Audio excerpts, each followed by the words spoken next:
दर्शक बंधु, क्या आपने कभी महसूस किया है कि जीवन में कुछ क्षण ऐसे होते हैं जब कोई अदृश्य शक्ति हमें अपनी ओर बुलाती है? जैसे कोई दिव्य संकेत हमें रास्ता दिखाता हो, जैसे कोई पावन ऊर्जा हमारे हृदय में हलचल पैदा कर रही हो।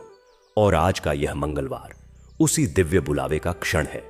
क्या आपने कभी यह सुना है कि मंगलवार के दिन हनुमान जी की कथा सुनने मात्र से जीवन के भारी भय, बाधाएं, संकट, बुरी नजर, रोग और दुर्भाग्य स्वतः जलने लगते हैं?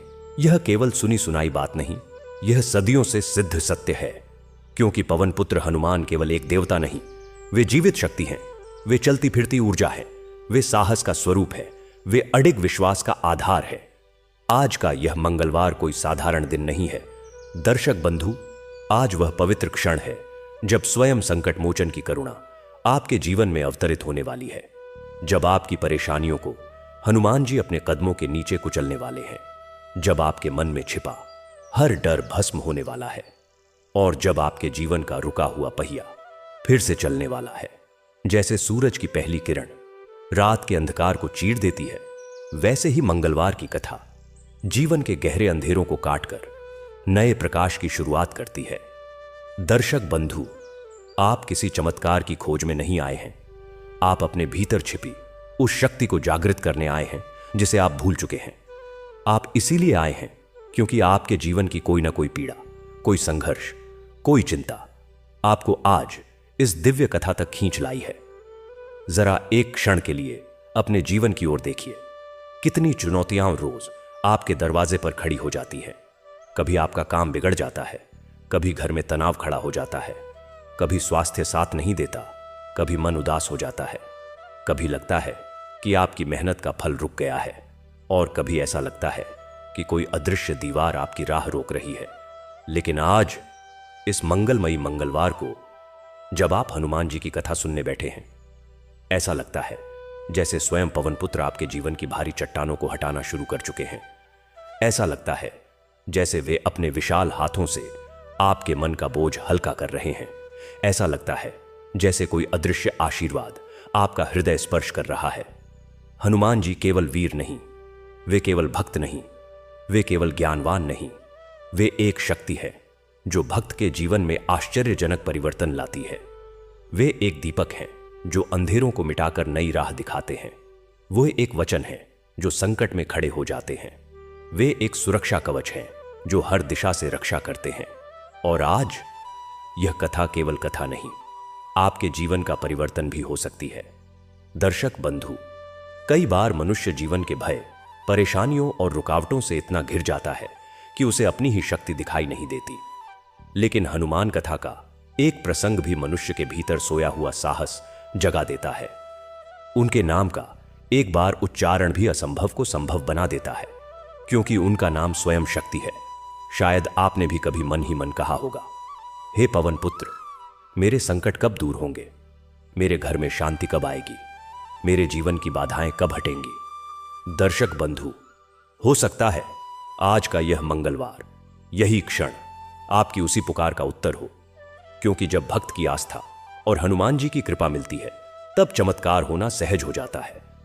अब इस कथा को केवल सुनिए मत, इसे अपने हृदय में उतरने दीजिए। हर शब्द को महसूस कीजिए, हर भाव को अपने जीवन में बसने दीजिए, और संकल्प कीजिए कि इस कथा के बाद आपका जीवन पहले जैसा नहीं रहेगा। कथा शुरू होती है। एक समय एक मनुष्य था, जीवन में चारों ओर अंधेरा, काम बिगड़ते, संकट बढ़ते, परिवार में तनाव, मन में भय, घर में रुकावट और सफलता उससे दूर। वह मंदिर में बैठकर रो पड़ा और बोला, मेरे प्रभु, मुझे बचाइए, मेरे जीवन में प्रकाश लाइए। उसी समय एक वृद्ध साधु उसके पास आए। उन्होंने उसके सिर पर हाथ रखा और बोले, बेटा, तेरे जीवन का अंधकार केवल प्रकाश से नहीं मिटेगा, तेरे जीवन का अंधकार हनुमान की कृपा से मिटेगा। तू मंगलवार की कथा श्रद्धा से सुनना, फिर देखना तेरी राह के पत्थर पिघल जाएंगे। उस मनुष्य ने पूछा, क्या सच में हनुमान जी मेरी सुनेंगे? साधु शांत मुस्कुराए, हनुमान जी तो उन लोगों की भी सुनते हैं जो उन्हें जानकर नहीं, अनजाने में भी पुकार लेते हैं। तू तो भक्त है, तेरी पुकार वे कैसे अनसुनी कर देंगे। उस दिन से वह मनुष्य हर मंगलवार कथा सुनने लगा और उसके जीवन में बदलाव आने लगा। मन शांत हुआ, काम सही हुए, राहें खुली, घर में सुख आया और कुछ ही महीने में उसका जीवन अंधकार से प्रकाश की ओर बदल गया। दर्शक बंधु, यह केवल किसी व्यक्ति की कहानी नहीं, यह हर उस व्यक्ति की कहानी है जो हनुमान जी की शरण में जाता है। हमारे ग्रंथ कहते हैं, जहां हनुमान कथा होती है वहां भय टिकता नहीं। जहां हनुमान का नाम लिया जाता है वहां बाधाएं रहती नहीं। जहां हनुमान की स्मृति होती है वहां दुर्भाग्य टिकता नहीं। हनुमान जी ने राम का कार्य किया, समुद्र पार किया, लंका जलाई, संजीवनी लाए और अपने भक्तों के जीवन में अनगिनत चमत्कार किए। वे कहते हैं, जहां भक्त की आस्था है वहां हनुमान की रक्षा है।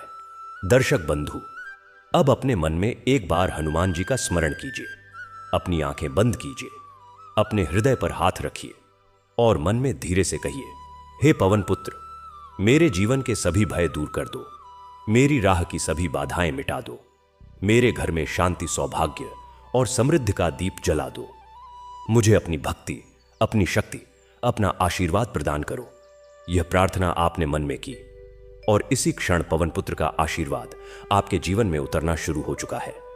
कथा आगे बढ़ती है। समुद्र के किनारे खड़ी वानर सेना डर रही थी। लहरें विशाल थीं, दूरी अनंत थी, रास्ता अकल्पनीय था। सब असमंजस में, सब निराश, सब भटक चुके थे। पर तभी हनुमान जी आगे बढ़े। उन्होंने अपने भीतर झांका, अपनी शक्ति को पहचाना और जब उन्हें याद आया कि वे कौन हैं, तो समुद्र उनके लिए बाधा नहीं रहा, वह उनके चरणों के नीचे मार्ग बन गया।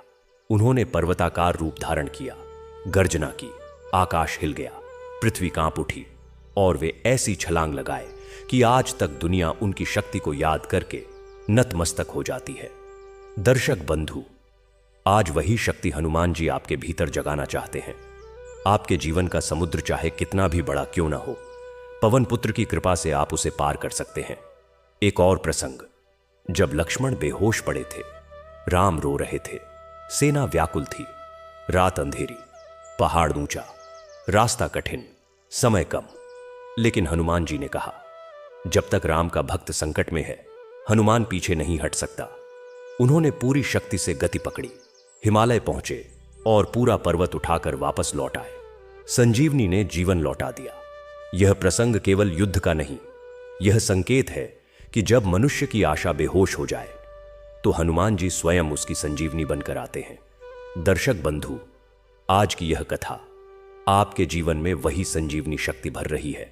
अब अंत में एक विनम्र निवेदन, यदि इस कथा ने आपके मन को स्पर्श किया है, यदि इस कथा ने आपके हृदय में भक्ति का दीप जलाया है, यदि आपको लगा कि पवन पुत्र का आशीर्वाद आपके जीवन में उतर रहा है, तो इस कथा को प्रेम से लाइक करें, अपने परिवार और मित्रों तक अवश्य पहुंचाएं और हमारे चैनल अनमोल सगार को सब्सक्राइब करना न भूलें, ताकि हर मंगलवार, हर सप्ताह, हर दिन ऐसी दिव्य कथाएं, पवित्र वचन और जीवन बदल देने वाले संदेश पहले आपके पास पहुंचे। अब पवन पुत्र हनुमान के स्मरण के साथ, भक्ति, श्रद्धा और विश्वास के साथ इस मंगलमयी कथा का शुभारंभ करते हैं। एक छोटे से शांत गांव में, जहां पक्षियों का चहकना और दूर खेतों से आती हल्की आवाज ही दिन की शुरुआत होती थी, वहां दो भाई रहते थे। बड़े भाई का नाम था राजेश और छोटे भाई का नाम रमेश। उनकी मां तो बचपन में ही गुजर गई थी, बस पिता का सहारा था। पिता का नाम था विश्वनाथ। विश्वनाथ जी एक साधारण किसान थे, मगर उनके चेहरे पर हमेशा एक गहरी चिंता की रेखा रहती थी। एक तो पत्नी का वियोग, ऊपर से छोटे बेटे की फिक्र। देखिए ना, बड़ा बेटा राजेश पिता के काम में हाथ बटाता था। सुबह जल्दी उठकर खेत की तरफ निकल जाता, बैलों को तैयार करता, पानी लेकर आता, हल चलाता।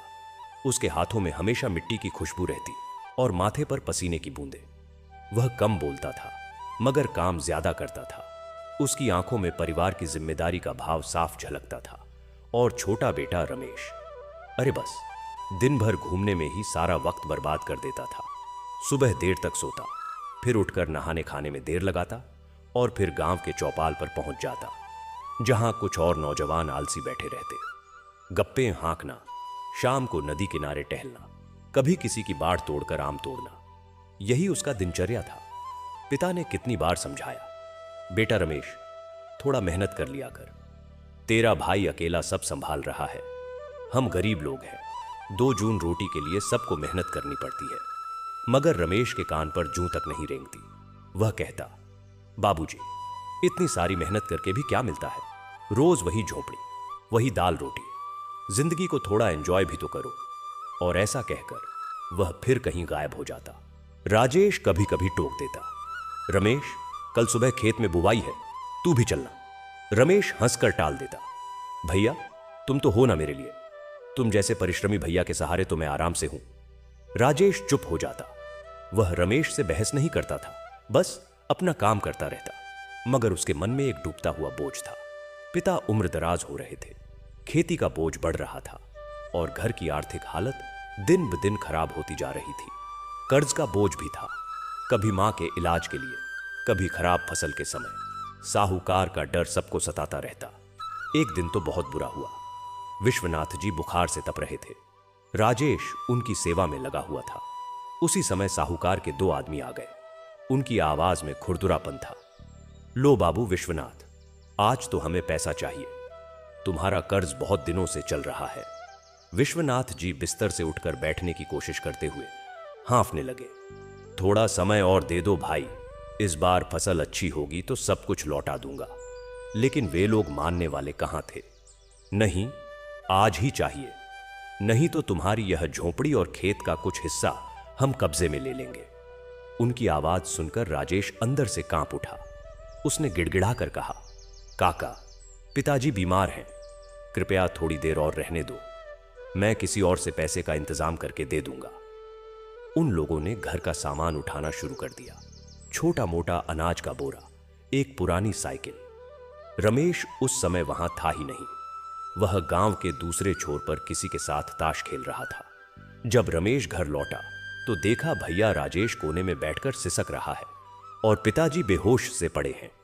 घर लूटा सा लग रहा था। राजेश ने आंसू पोंछते हुए सारी बात बताई। रमेश के माथे पर पसीना आ गया। उसे पहली बार एहसास हुआ कि उसकी आलसी जिंदगी की कीमत उसके परिवार को चुकानी पड़ रही है। मगर एहसास तो हुआ, पर उसके भीतर का आलस और निराशा इतनी गहरी थी कि वह बस हाथ पर हाथ धरे बैठा रहा। उसने सोचा, क्या करूं, मेरे से होगा ही क्या, मैं तो कुछ जानता ही नहीं। अगले कुछ दिन नरक से कम नहीं थे। पिता की तबीयत और बिगड़ गई। इलाज के लिए पैसे नहीं थे। राजेश ने अपनी मां की यादगार एकमात्र चांदी की चूड़ियां तक बेच दी, जो उसने किसी भी हालत में न बेचने की कसम खाई थी। रमेश देखता रह गया। उसका दिल टूट रहा था, लेकिन वह उठकर कुछ कर नहीं पा रहा था। एक तरह की लाचारी और आत्मग्लानि ने उसे अंदर से खोखला कर दिया था। वह सोचता, काश मैं भी भैया जैसा मेहनती होता, काश मैंने पिताजी की बात मानी होती। अब तो सब खत्म हो गया। उसकी आंखों के सामने अंधेरा सा छा गया। वह दिन भर एक पेड़ के नीचे बैठकर स्टार्ट देखता रहता, बस यही सोचता कि जिंदगी इतनी बेरहम क्यों है, उसने क्या बुरा किया है। मगर वह यह नहीं समझ पा रहा था कि बुराई कुछ करने में नहीं, बल्कि कुछ न करने में भी होती है। कर्तव्य से भागना भी एक पाप है। एक शाम जब वह उसी पेड़ के नीचे बैठा था, तभी एक संत वहां से गुजरे। उनकी उम्र अधिक थी, मगर चेहरे पर एक दिव्य तेज था। वे लाठी टेकते हुए चल रहे थे। उन्होंने रमेश की ओर देखा। उसके चेहरे पर छाई निराशा को पढ़ लिया। संत ने पास आकर पूछा, क्या हुआ बेटा, चेहरा उतरा हुआ क्यों है? इस उम्र में तो चेहरे पर चमक होनी चाहिए। रमेश ने उदास स्वर में कहा, बाबा, चमक किस बात की, मेरी जिंदगी तो अंधेरे में डूब गई है। और फिर उसने सारी कहानी कह सुनाई। मां का न होना, पिता की बीमारी, भैया की मेहनत, साहूकार का अत्याचार और अपनी आलसी प्रवृत्ति। उसने कहा, बाबा, मैं सब कुछ बर्बाद कर चुका हूं, अब कोई रास्ता नहीं बचा। संत मुस्कुराए। उनकी मुस्कान में एक अद्भुत शांति थी। उन्होंने कहा, बेटा, जब तक सांस है तब तक आस है। तूने अपनी गलती पहचान ली, यही तो पहला कदम है सुधार का। अब दूसरा कदम उठाना है। रमेश ने आशा से पूछा, क्या करूं मैं? संत बोले, काम तो तुझे ही करना है, मगर तुझे शक्ति चाहिए। तू अभी इतना कमजोर और निराश क्यों है? क्योंकि तेरे भीतर धैर्य और साहस की कमी है, और ये दोनों चीजें तुझे किसी से मिल सकती हैं, उस अटूट शक्ति के स्रोत से, उस सर्वसमर्थ परमात्मा से। जब तक तेरा मन उसकी शरण में नहीं जाएगा तब तक तू खुद को संभाल नहीं पाएगा। रमेश की आंखों में एक जिज्ञासा जागी, पर बाबा मैं क्या करूं? मैंने तो कभी पूजा पाठ की ही नहीं, मैं नहीं जानता कैसे प्रभु को याद किया जाए। संत ने कहा, सबसे सरल है हनुमान जी की शरण में जाना। वे तो संकट मोचन है। भक्त का दुहक देखकर वे चुप नहीं रह सकते। उनकी कृपा से तुझे वह शक्ति मिलेगी कि तू अपनी जिम्मेदारियां समझेगा, मेहनत करेगा और अपने परिवार को इस संकट से उबारेगा। मगर एक शर्त है। रमेश बोला, क्या शर्त बाबा? मैं कुछ भी करने को तैयार हूं। संत बोले, शर्त यह है कि तू नियमित रूप से हनुमान चालीसा का पाठ करेगा और सच्चे मन से एकाग्र होकर। बस देखना कैसे तेरे जीवन में चमत्कार होते हैं। संत ने रमेश को हनुमान चालीसा का एक छोटा सा पुस्तक दिया और उसे पढ़ना सिखाया। रमेश ने उसी रात से पाठ शुरू कर दिया। पहले तो शब्द ठीक से याद नहीं होते थे, उच्चारण गलत हो जाता था, मगर वह लगा रहा। उसके भीतर एक नई ऊर्जा का संचार हो रहा था। अगले दिन सुबह वह उठा और पहली बार अपने भैया राजेश से पहले खेत पर पहुंच गया। राजेश ने उसे देखकर आश्चर्य से पूछा, रमेश तू यहां? रमेश ने कहा, भैया मुझे माफ करना, अब मैं तुम्हारा साथ दूंगा, बस मुझे समझाओ क्या करना है। राजेश की आंखें भर आईं। उसने रमेश को गले लगा लिया। अब रमेश दिन भर कड़ी मेहनत करता, शाम को थक कर चूर होकर लौटता, मगर फिर भी वह हनुमान चालीसा का पाठ जरूर करता। धीरे धीरे उसकी भक्ति गहरी होने लगी। वह सिर्फ पाठ ही नहीं करता था, बल्कि हनुमान जी के चरित्र पर विचार करता, उनकी सेवा भावना, उनका निष्काम भाव, उनकी अटूट श्रद्धा श्री राम के प्रति। ये सब बातें उसे प्रेरणा देती। उसे लगा जैसे हनुमान जी उसके साथ हैं, उसे शक्ति दे रहे हैं। पिता की तबीयत में भी सुधार होने लगा, मगर कर्ज का बोझ अभी भी था। साहूकार फिर आने की धमकी दे चुका था। एक रात रमेश पाठ करके सोया।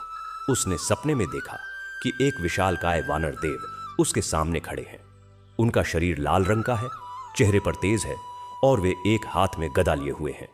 रमेश डर गया, मगर फिर उसे एहसास हुआ यह तो पवन पुत्र हनुमान जी हैं। वह फूट फूट कर रोने लगा और बोला, प्रभु मेरी रक्षा कीजिए, मेरे पिता बीमार हैं, हम पर कर्ज है, साहूकार हमें उजाड़ने पर तुला है। हनुमान जी मुस्कुराए और बोले, भक्त तूने मुझे याद किया है, इसलिए मैं आया हूं। तेरी भक्ति से प्रसन्न होकर मैं तेरे संकट दूर करूंगा, मगर याद रख मेहनत और ईमानदारी तेरा धर्म है। मैं तुझे शक्ति दूंगा, मार्ग दिखाऊंगा, मगर चलना तुझे ही होगा। कल सुबह तू और तेरा भाई खेत के पिछवाड़े की ओर जहां पुराना बरगद का पेड़ है वहां जाना। वहां तुम्हें एक आश्चर्य दिखेगा। सपना टूटा तो रमेश की आंखों में एक नई चमक थी। उसने तुरंत राजेश को जगाया और सारा सपना सुनाया। राजेश को थोड़ा अविश्वास हुआ, मगर रमेश के चेहरे पर विश्वास देखकर वह तैयार हो गया। दोनों भाई सुबह सुबह उस पुराने बरगद के पेड़ के पास पहुंचे। पेड़ के नीचे जमीन कुछ अलग दिख रही थी। उन्होंने खोदना शुरू किया। कुछ ही देर में उनका फावड़ा एक कठोर चीज से टकराया। सावधानी से मिट्टी हटाई तो देखा एक पुराना मिट्टी से सना हुआ मटका निकला। मटका बहुत भारी था। उन्होंने इसे बाहर निकाला और ढक्कन खोला। अंदर क्या था? सोने के कुछ प्राचीन सिक्के और आभूषण। दोनों भाई हैरान रह गए। यह एक प्राचीन खजाना था जो शायद किसी युग से वहां दबा पड़ा था। इस खजाने से उनका सारा कर्ज चुक गया। पिता का अच्छे से इलाज हुआ और वे पूरी तरह ठीक हो गए। उन्होंने कुछ जमीन भी खरीद ली। अब घर में सुख शांति थी, मगर रमेश में सबसे बड़ा बदलाव यह आया कि वह पहले से कहीं ज्यादा मेहनती और जिम्मेदार बन गया था। उसकी हनुमान जी की भक्ति और गहरी हो गई। अब वह सिर्फ अपने लिए नहीं, बल्कि पूरे गांव के लोगों को हनुमान जी की कथा सुनाता, उनके चमत्कारों के बारे में बताता। और एक दिन जब वह गांव वालों को हनुमान जी की महिमा बता रहा था, तो एक बुजुर्ग ने कहा, रमेश बेटा, तूने तो हनुमान जी की कृपा का अनुभव किया है, पर क्या तू जानता है कि हनुमान जी की भक्ति का सबसे बड़ा रहस्य क्या है? वह है श्री राम का नाम। हनुमान जी तो राम नाम के दीवाने हैं। अगर तू उनकी पूरी कथा जानना चाहता है तो सुन। और फिर उस बुजुर्ग ने हनुमान जी के जन्म से लेकर उनके संपूर्ण चरित्र की कथा सुनानी शुरू की। उसने कहा, सुनो रमेश और सभी भाइयों बहनों, हनुमान जी का जन्म कैसे हुआ? यह कथा बहुत रोचक है। कपिराज केसरी और उनकी पत्नी अंजना के घर में हुआ था। अंजना देवी एक अप्सरा थीं, जो शापवश वानरी बन गई थी। वे भगवान शिव के परम भक्त थे। उनकी तपस्या से प्रसन्न होकर भगवान शिव ने उन्हें वरदान दिया कि वे स्वयं उनके पुत्र के रूप में अवतार लेंगे और फिर पवन देव यानी वायु देवता के द्वारा उस परम शक्तिशाली बालक का जन्म हुआ, जिसे हम हनुमान बजरंगबली पवन पुत्र के नाम से जानते हैं। बचपन से ही वे अद्भुत शक्तिशाली थे। एक बार सूर्यदेव को फल समझकर निगलने के लिए उड़ चले थे, तो इंद्रदेव ने उन पर वज्र से प्रहार किया। उनकी ठुड्डी हनु टेढ़ी हो गई, इसीलिए नाम पड़ा हनुमान। पवनदेव ने क्रोधित होकर सारे संसार की वायु रोक दी। तब सभी देवताओं ने आकर हनुमान जी को अनेक वरदान दिए, उन्हें अष्ट सिद्धि और 9 निधियों का स्वामी बना दिया। वे विद्यावान, बलवान, नीतिज्ञ और संयमी थे, लेकिन उनकी सारी शक्तियां तब तक सुप्त थीं जब तक उनकी भेंट अपने प्रभु श्रीराम से नहीं हुई। और फिर वह समय आया जब श्रीराम और लक्ष्मण इड्राश्य विश्वामित्र के साथ मिथिला जा रहे थे। रास्ते में एक घने जंगल से गुजरना था। वहां पर एक राक्षसी थी, लंकिनी। वह बहुत भयानक थी और अर्षि मुनियों को सताती थी। हनुमान जी उस समय बालक रूप में थे। उन्होंने लंकिनी को देखा और उस पर हमला कर दिया। एक ही प्रहार में उन्होंने उसे परास्त कर दिया। लंकिनी ने हार कर कहा, हे वीर, तुमने मुझे हरा दिया है, मगर मेरा भाई रावण है, वह तुमसे बदला लेगा। हनुमान जी ने हंसकर कहा, चाहे जो हो, मैं धर्म की रक्षा करूंगा। यह था हनुमान जी का पहला पराक्रम। लेकिन हनुमान जी की असली भूमिका तो त्रेता युग में तब शुरू हुई जब भगवान श्री राम वनवास के दौरान पंचवटी में रह रहे थे। सीता जी का हरण हो गया। श्री राम और लक्ष्मण सीता जी की खोज करते हुए ऋष्यमूक पर्वत पर पहुंचे, जहां सुग्रीव और उनकी वानर सेना रहती थी। सुग्रीव ने श्री राम से मित्रता की और यहां पर हनुमान जी की भेंट श्री राम से हुई। वह सुग्रीव के मंत्री थे। जब उन्होंने श्री राम को देखा तो उनका हृदय प्रेम से भर उठा। उन्होंने स्वयं को श्री राम के चरणों में समर्पित कर दिया। यहां एक गहरी बात समझो। हनुमान जी को अपनी शक्तियों का अहंकार नहीं था। वे इतने महान बलशाली थे, फिर भी उन्होंने स्वयं को श्री राम का दास बताया। यही तो सच्ची भक्ति है, अहंकार का त्याग। उन्होंने श्री राम की सेवा में अपना सब कुछ लगा दिया। और फिर आया सबसे बड़ा कार्य, लंका दहन। सीता जी की खोज में हनुमान जी ने सागर लांघा। उनकी महिमा अपार है। वे अजेय थे। लंका पहुंचकर उन्होंने सीता जी को ढूंढ निकाला और उन्हें श्री राम की मुद्रिका दी। रावण के दरबार में जाकर उन्होंने उसे समझाने की कोशिश की, मगर रावण अहंकारी था। उसने हनुमान जी की पूंछ में आग लगवा दी। तब हनुमान जी ने अपनी जलती हुई पूंछ से पूरी लंका को जला दिया। लेकिन ध्यान दो, उन्होंने सिर्फ राजमहल, रथशाला, हथियारों के भंडार को ही जलाया, आम निर्दोष प्रजा के घरों को नहीं। यही है एक सच्चे योद्धा और भक्त की नीति, दुष्टों का नाश और सज्जनों की रक्षा। राम रावण युद्ध में तो हनुमान जी की भूमिका अविस्मरणीय है। वे श्री राम की सेना के प्राण थे। लक्ष्मण जी मूर्छित हो गए थे, तो संजीवनी बूटी लाने के लिए हनुमान जी पूरा पर्वत ही उठा लाए। उन्होंने अहिरावण का वध किया, जो श्री राम और लक्ष्मण को पाताल लोक ले गया था। और विजय के बाद जब श्री राम अयोध्या लौटे और सबको पुरस्कार दिए, तो हनुमान जी ने क्या मांगा? कुछ नहीं, बस यही कि वे सदैव श्री राम के चरणों में रहे और उनकी कथा का श्रवण करते रहे। क्या कोई ऐसी निस्वार्थ भक्ति की कल्पना कर सकता है? भाइयों बहनों, हनुमान जी की भक्ति का मर्म यही है, सेवा, समर्पण और निष्काम प्रेम। वे भक्तों के सबसे बड़े हितैषी हैं। वे केवल शक्ति के देवता नहीं हैं, बल्कि ज्ञान और भक्ति के भी सागर हैं। जो भी सच्चे मन से उन्हें पुकारता है, वे उसके सभी संकट हर लेते हैं। रमेश के जीवन में तो तुमने देखा ही, उसकी सच्ची लगन और पाठ ने हनुमान जी को प्रसन्न कर दिया। रमेश और सभी श्रोता मंत्रमुग्ध होकर यह कथा सुन रहे थे। तभी एक और बुजुर्ग महिला बोली, बहुत सुंदर कथा सुनाई, पर मैं एक और प्रसंग सुनाना चाहती हूं, जो हनुमान जी की श्री राम के प्रति अनन्य भक्ति को दर्शाता है। यह कथा है हनुमान जी और सीता जी की मांग की सिंदूर। और फिर उस महिला ने कथा सुनानी शुरू की। एक बार की बात है, हनुमान जी हमेशा की तरह श्री राम और सीता जी की सेवा में लगे हुए थे। एक दिन सीता जी अपने केश संवार रही थीं और मांग में सिंदूर लगा रही थीं। हनुमान जी विनम्रतापूर्वक पूछ बैठे, माता, आप यह लाल चूर्ण मांग में क्यों लगाती है? सीता जी मुस्कुराईं और बोली, पुत्र हनुमान, यह सिंदूर है। सुहागिन स्त्रियां इसे अपने पति की लंबी आयु और कल्याण के लिए लगाती हैं। यह प्रेम और समर्पण का प्रतीक है। हनुमान जी सोच में पड़ गए। उन्होंने तर्क लगाया, यदि ऐसा सिंदूर लगाने से प्रभु श्री राम की आयु बढ़ सकती है तो फिर मैं क्यों न पूरे शरीर पर सिंदूर लगा लूं। यह सोचकर उन्होंने एक विशाल बर्तन में ढेर सारा सिंदूर मंगवाया और अपने पूरे शरीर पर लगा लिया। वे पूरे लाल हो गए। जब वे ऐसे ही श्री राम के दरबार में पहुंचे तो सभी देखकर हंसने लगे। श्री राम ने पूछा, हनुमान, यह क्या हुआ? तुम पूरे सिंदूर में क्यों सने हुए हो? हनुमान जी ने बड़ी सरलता से कहा, प्रभु, मैंने सुना कि सिंदूर लगाने से पति की आयु बढ़ती है। मैं चाहता हूं कि आपकी आयु अनंत हो जाए, इसलिए मैंने पूरे शरीर पर सिंदूर लगा लिया है। श्री राम का हृदय भाव विभोर हो गया। उन्होंने हनुमान जी को गले लगा लिया और कहा, हनुमान, तेरा प्रेम ही मेरे लिए सबसे बड़ा सिंदूर है। तेरी यह भक्ति मुझे अमर कर देगी। और तभी से हनुमान जी बजरंग बली के नाम से प्रसिद्ध हुए, क्योंकि उनका शरीर सिंदूर के कारण लाल बजरंग हो गया था। भाइयों, यह कथा हमें सिखाती है कि भक्ति में बुद्धि नहीं, भाव की प्रधानता होती है। एक सच्चा भक्त बिना किसी लाग लपेट के पूरी निष्कामता से अपने प्रभु से प्रेम करता है। हनुमान जी का यह प्रेम आज भी हमें प्रेरणा देता है। कथा सुनकर रमेश के मन में भक्ति की एक नई लहर दौड़ गई। उसने प्रण किया कि वह अपने गांव में एक हनुमान मंदिर बनवाएगा, और उसने ऐसा ही किया। उसने और राजेश ने मिलकर गांव के बीचों बीच एक सुंदर हनुमान मंदिर की स्थापना की। अब रमेश सुबह खेत पर काम करता और शाम को मंदिर में घंटा बजाकर हनुमान चालीसा का पाठ करता, जिसमें पूरा गांव जुटता।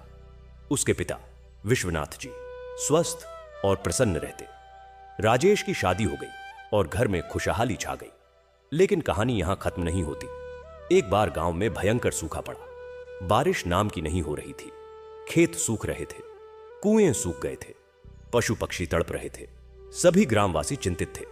तब रमेश ने सबको हनुमान मंदिर में इकट्ठा किया और कहा, डरो मत, आओ हम सब मिलकर हनुमान जी से प्रार्थना करें। वे हमारी पुकार अवश्य सुनेंगे। पूरे गांव ने 9 दिनों तक अखंड हनुमान चालीसा का पाठ किया। 9वें दिन एक अद्भुत घटना हुई।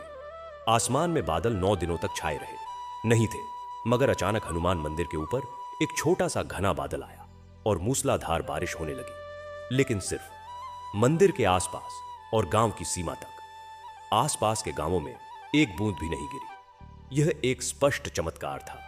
उस बारिश से गांव के कुएं भर गए, तालाब लबालब हो गया और खेतों में फिर से हरियाली लौट आई। सभी ने हनुमान जी की महिमा का डंका बजाया। उस दिन से रमेश का गांव हनुमान भक्ति का केंद्र बन गया। दूर दूर से लोग यहां आते, हनुमान जी के दर्शन करते और रमेश से कथा सुनते। रमेश अब सिर्फ एक साधारण ग्रामीण नहीं रह गया था, बल्कि एक भक्त और कथावाचक बन चुका था। उसकी जिंदगी का उद्देश्य हनुमान जी की सेवा और उनकी कथा का प्रचार करना था। उसने अपने बच्चों को भी भक्ति का पाठ पढ़ाया और इस तरह एक आलसी और निराश युवक हनुमान जी की कृपा से एक मेहनती, जिम्मेदार और महान भक्त बन गया। उसके जीवन का संदेश यही है कि कभी भी निराश नहीं होना चाहिए। ईश्वर पर विश्वास रखो, अपने कर्तव्य का पालन करो और सच्चे मन से भक्ति करो। फिर देखना, आपके सभी संकट स्वतः ही दूर हो जाएंगे और जीवन में सुख, शांति और समृद्धि आएगी। तो भाइयों और बहनों, यह कथा यहीं समाप्त होती है, मगर हनुमान जी की कृपा कभी समाप्त नहीं होती। वे हमेशा अपने भक्तों की रक्षा के लिए तत्पर रहते हैं। बस हमें उनका स्मरण करने की, उनके चरणों में अपना सब कुछ अर्पित करने की जरूरत है।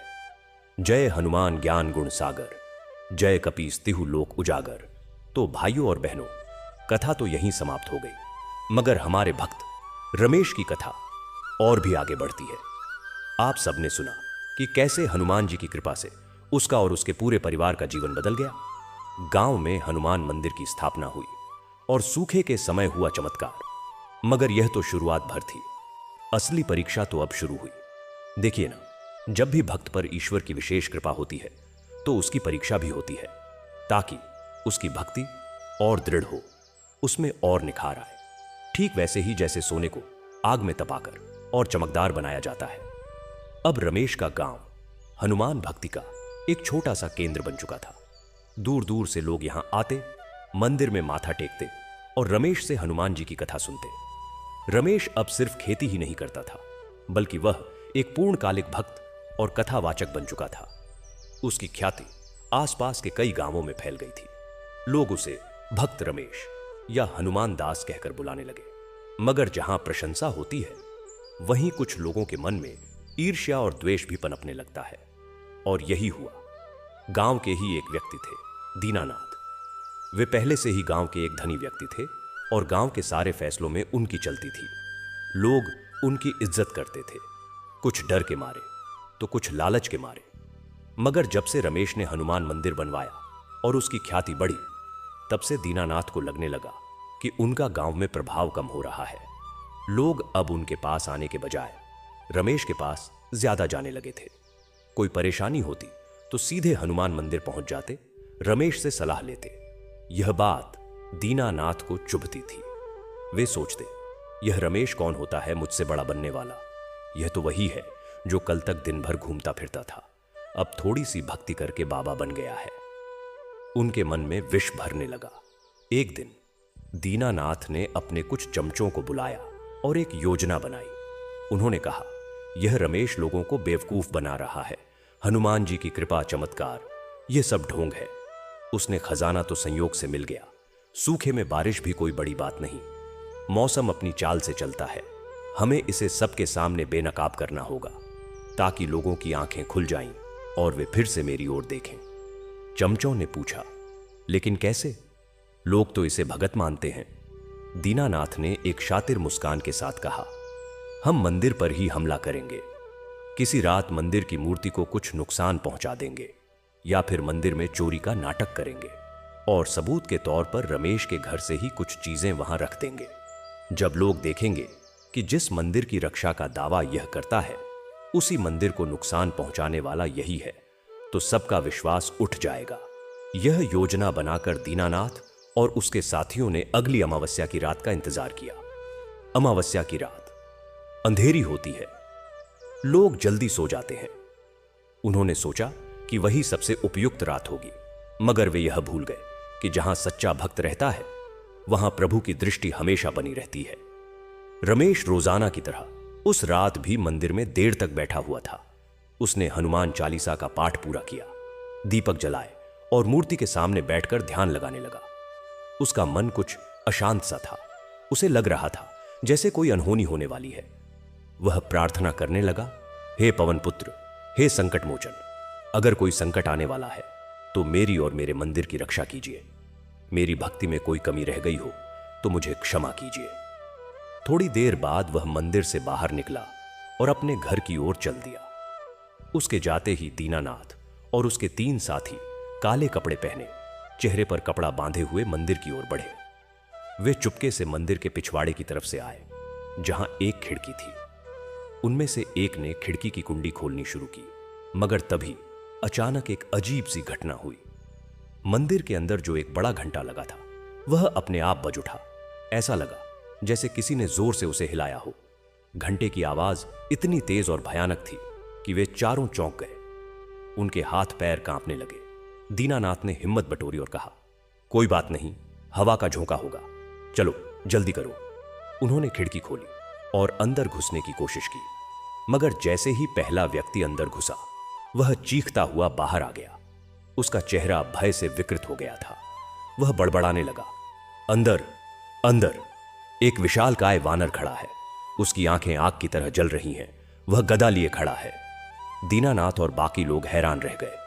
उन्होंने खुद झांक कर देखने की कोशिश की, मगर अंदर अंधेरा था। सिर्फ एक दिया टिमटिमा रहा था। तभी अंदर से एक गर्जना सुनाई दी, ऐसी गर्जना जैसे कोई सिंह दहाड़ रहा हो। उन सब के प्राण सूख गए। वे वहां से भागने लगे। भागते भागते दीनानाथ का पैर एक पत्थर से टकराया और वह गिर पड़ा। उसके हाथ में जो एक थैली थी, जिसमें वह रमेश के घर से चुराई हुई चीजें रखना चाहता था, वह खुल गई और सारी चीजें बिखर गईं। मगर उस समय उन्हें संभालने की फुर्सत कहां थी। वे अपनी जान बचाकर भागे। दूसरी ओर रमेश अपने घर पहुंचकर भी व्याकुल था। उसे मंदिर से आती घंटे की आवाज सुनाई दी थी। वह तुरंत वापस मंदिर की ओर दौड़ा। जब वह पहुंचा तो मंदिर का दरवाजा बंद था। सब कुछ शांत था, मगर पिछवाड़े की ओर उसने कुछ चीजें बिखरी हुई देखी। एक छोटा सा तकिया, एक चमचा और कुछ सिक्के। ये सब उसके अपने घर की चीजें थीं। उसका दिल धक से रह गया। उसने समझ लिया कि कोई उसे फंसाने की कोशिश कर रहा था। उसने वे सारी चीजें उठाईं और मंदिर के अंदर जाकर हनुमान जी के चरणों में रख दी। वह रोने लगा और बोला, प्रभु, मुझे माफ करना। मेरी वजह से आपके मंदिर पर संकट आया। मुझे पता है यह मेरे विरोधियों की करतूत है, मगर हे पवन पुत्र, आपने मेरी रक्षा की, उन्हें भगा दिया। मैं आपका एहसान कैसे चुकाऊंगा। अगले दिन सुबह जब गांव वाले मंदिर आए तो रमेश ने सारी घटना सच सच बता दी। उसने कहा, भाइयों, कल रात कोई मंदिर को नुकसान पहुंचाने आया था, मगर हनुमान जी ने स्वयं उन्हें भगा दिया। देखो, ये चीजें मेरे घर की हैं, जो यहां बिखरी पड़ी थीं, मगर मैं किसी का नाम नहीं लूंगा। हनुमान जी ने उन्हें क्षमा कर दिया है, तो मैं कौन होता हूं उन पर आरोप लगाने वाला। रमेश की यह बात सुनकर सभी दंग रह गए। उनकी भक्ति और दृढ़ हुई, मगर गांव में खबर आग की तरह फैल गई। लोगों ने जांच पड़ताल शुरू की। उन बिखरी चीजों में दीनानाथ का एक रुमाल भी मिला, जिस पर उसका नाम खड़ा हुआ था। सब कुछ सामने आ गया। गांव वाले दीनानाथ के घर पर जमा हो गए और उससे सफाई मांगने लगे। दीनानाथ शर्मिंदा था, डरा हुआ था। उस रात की घटना ने उसे हिलाकर रख दिया था। वह सीधे मंदिर पहुंचा और हनुमान जी की मूर्ति के सामने गिड़गिड़ाकर रोने लगा, हे प्रभु, मैंने बहुत बड़ा पाप किया है। मैंने ईर्ष्या के वशीभूत होकर आपके भक्त को नीचा दिखाने की कोशिश की। मुझे माफ कर दो। मैं अपनी सारी संपत्ति मंदिर के नाम कर दूंगा। बस मेरे प्राणों की रक्षा करो। रमेश वहां खड़ा था। उसने दीनानाथ को उठाया और कहा, दीनानाथ काका, डरो मत। हनुमान जी तो भक्तों के दुख हरने वाले हैं। वे कभी किसी को दंड नहीं देते, बस सही रास्ता दिखाते हैं। आपने अपनी गलती स्वीकार कर ली, यही बहुत है। अब आप भी हनुमान जी के भक्त बन जाओ। रमेश की यह उदारता देखकर दीनानाथ का हृदय पिघल गया। उसने सचमुच अपने जीवन का एक बड़ा हिस्सा मंदिर के विकास के लिए दान कर दिया और स्वयं भी नियमित भक्त बन गया। अब तो गांव में एकता और भाईचारे की नई मिसाल कायम हुई। सब मिलकर हनुमान जी की आराधना करते। मंदिर का विस्तार हुआ। एक धर्मशाला बनी। एक छोटा सा पाठशाला भी खुला, जहां बच्चों को नैतिक शिक्षा के साथ साथ धार्मिक कथाएं भी सुनाई जाती थीं। रमेश अब सिर्फ अपने गांव तक सीमित नहीं था। उसकी ख्याति दूर दूर तक फैल चुकी थी। आसपास के गांवों से लोग उसे आमंत्रित करने लगे थे कि वह उनके यहां जाकर हनुमान जी की कथा सुनाए। रमेश ने सोचा, क्यों न हनुमान जी की कथा का प्रचार और अधिक किया जाए। उसने यात्रा करने का निश्चय किया।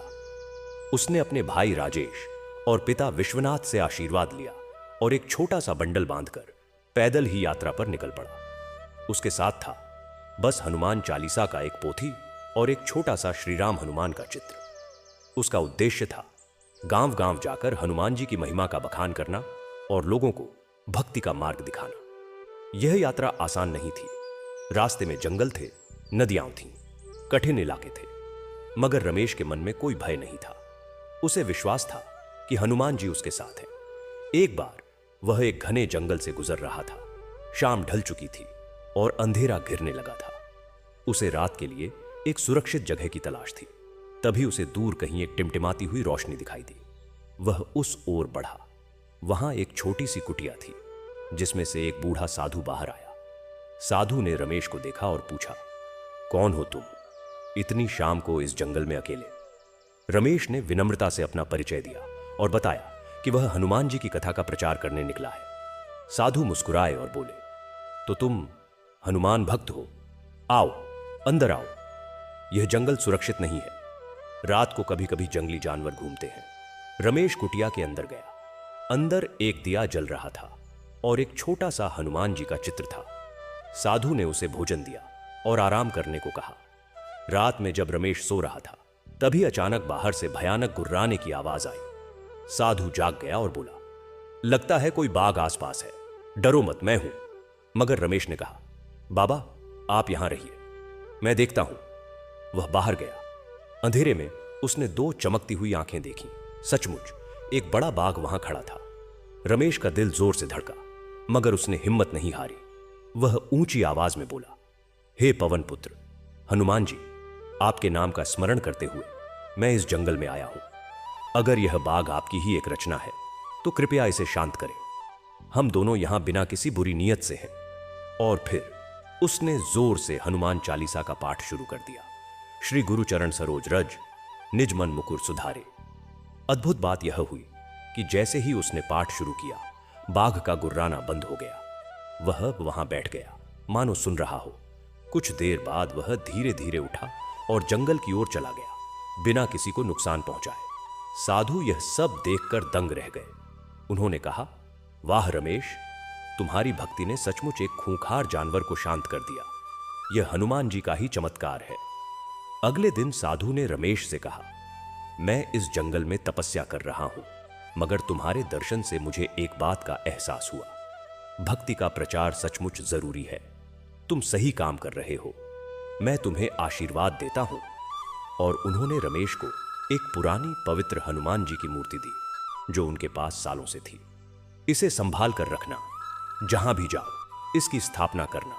यह मूर्ति बहुत चमत्कारी है। रमेश ने आदरपूर्वक वह मूर्ति ली और आगे की यात्रा पर निकल पड़ा। वह एक के बाद एक गांवों में जाता, हनुमान जी की कथा सुनाता और लोगों को उस मूर्ति के दर्शन कराता। हर जगह लोग उससे प्रभावित होते और भक्ति का मार्ग अपनाते। कहीं उसने एक ऐसे युवक को देखा जो जुए की लत में डूबा हुआ था और अपना सब कुछ गंवा चुका था। रमेश ने उसे हनुमान जी की कथा सुनाई और हनुमान चालीसा पढ़ने को दी। कुछ महीनों बाद जब वह फिर उस गांव से गुजरा तो वह युवक एक सफल कारीगर बन चुका था और हनुमान मंदिर का एक नियमित भक्त था। कहीं उसने एक बूढ़ी मां को देखा जिसका बेटा लंबी बीमारी से पीड़ित था। रमेश ने उस बेटे को हनुमान जी का नाम जपने को कहा और स्वयं भी उसके लिए प्रार्थना की। कुछ ही दिनों में उस युवक का स्वास्थ्य सुधरने लगा। ऐसे अनगिनत प्रसंग हुए। एक बार वह एक बड़े शहर के पास वाले गांव में पहुंचा। वहां के लोगों ने बताया कि शहर में एक बहुत बड़ा और प्रसिद्ध मंदिर है, मगर वहां के मुख्य पुजारी बहुत अहंकारी हैं। वे गरीब और साधारण लोगों को मंदिर में ठीक से दर्शन करने नहीं देते, सिर्फ धनवानों को ही प्रवेश दिया जाता है। रमेश को यह सुनकर बहुत दुख हुआ। उसने सोचा, मंदिर तो भगवान का घर है, वहां सभी का समान अधिकार होना चाहिए। उसने उस गांव के लोगों से कहा, चलो हम सब मिलकर उस मंदिर में जाते हैं, देखते हैं कौन हमें रोकता है। अगले दिन रमेश के नेतृत्व में सैकड़ों गरीब और साधारण लोगों का एक जत्था उस बड़े मंदिर की ओर चल पड़ा। जब वे मंदिर के द्वार पर पहुंचे तो पुजारी और उनके सेवकों ने उन्हें रोक दिया। पुजारी बोले, अरे तुम लोग यहां क्यों आए हो? आज तो एक बड़े सेठ का विशेष पूजन है, तुम लोग कल आना। रमेश आगे बढ़ा और विनम्रता पूर्वक कहा, महाराज, भगवान के दरबार में सभी बराबर हैं। सेठ साहब भी भगवान के भक्त हैं और ये गरीब किसान भी, इन्हें भी दर्शन का अधिकार है। पुजारी गुस्से में बोले, तुम कौन होते हो हमें सिखाने वाले? चले जाओ यहां से, नहीं तो पुलिस बुला लूंगा। तभी अचानक मंदिर के अंदर से एक जोरदार आवाज आई, जैसे कोई भारी चीज गिरी हो। सब लोग दौड़े दौड़े अंदर गए। देखा कि मंदिर के गर्भगृह में हनुमान जी की विशाल मूर्ति के सामने जो सोने का छत्र लगा हुआ था, वह नीचे गिर गया था और टूट गया था। पुजारी हैरान रह गए। यह छत्र बहुत मजबूती से लगा हुआ था, इतनी जोर से गिरना असंभव था। तभी एक वृद्ध भक्त बोले, यह हनुमान जी का संकेत है। वे नाराज हैं क्योंकि उनके भक्तों को दरवाजे पर रोका जा रहा है। हनुमान जी तो सबसे निर्धन भक्त की पुकार भी सुन लेते हैं और तुम धन के मद में उनके दरबार में भेदभाव कर रहे हो। यह सुनकर पुजारी का अहंकार चूर चूर हो गया। उन्होंने तुरंत रमेश और सभी गरीब भक्तों से माफी मांगी और उन्हें विधिवत दर्शन कराया। उस दिन के बाद मंदिर में सबके लिए समान दर्शन का समय निश्चित हुआ। रमेश की यह यात्रा महीनों चली। वह कई गांवों और शहरों में गया। हर जगह उसने हनुमान जी की कथा सुनाई और लोगों के जीवन में बदलाव लाया। अंत में जब वह वापस अपने गांव लौटा तो उसे एक बहुत बड़ा आश्चर्य हुआ।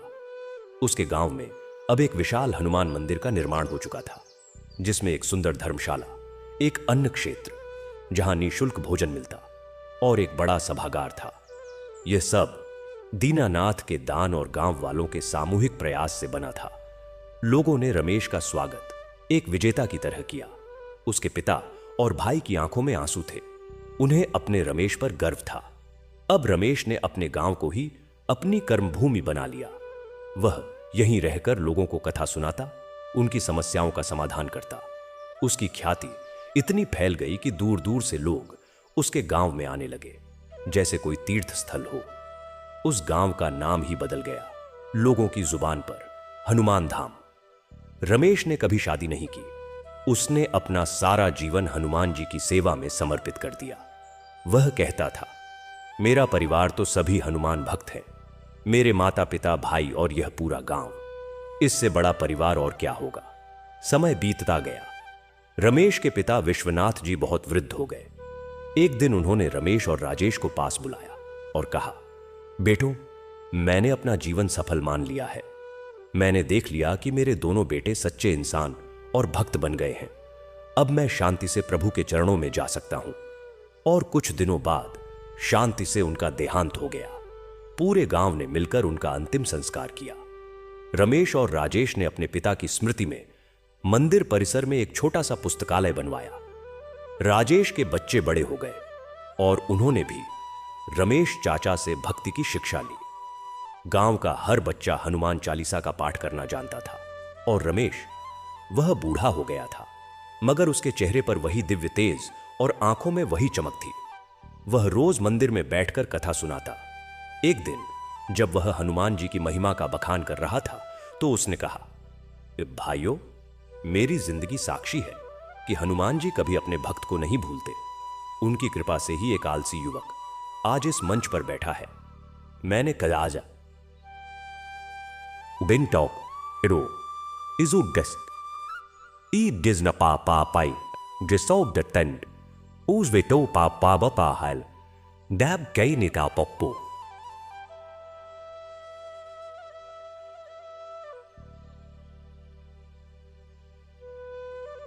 वो जो देता होगी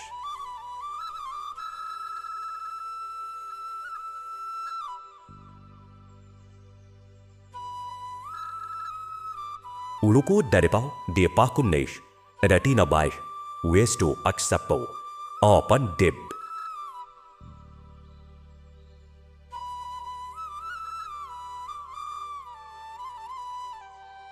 द कुछ नहीं डियानन, कुछ नहीं किया, सब कुछ उनकी इच्छा से हुआ है। और फिर एक दिन एक और चमत्कार हुआ। रमेश बहुत बीमार पड़ गया। वह जानता था कि उसका समय आ गया है। उसने राजेश को बुलाया और कहा, भैया, मैं जा रहा हूं। मेरी कोई इच्छा नहीं है, बस इस मंदिर में हनुमान जी की सेवा जारी रखना और गरीबों, बेसहारा लोगों की मदद करते रहना, यही हनुमान जी को सबसे प्रिय है। उसने अपने पास रखी हुई वह पुरानी हनुमान मूर्ति जो साधु ने दी थी, राजेश को दे दी और फिर उसने अपनी आंखें बंद कर लीं और हनुमान जी का नाम जपने लगा, श्री राम जय जय राम जय हनुमान। पूरा गांव उसके चारों ओर एकत्र हो गया। सब रो रहे थे। तभी लोगों ने देखा कि रमेश के चेहरे पर एक अलौकिक आभा फैल गई है और उसके होठों पर एक मुस्कान है।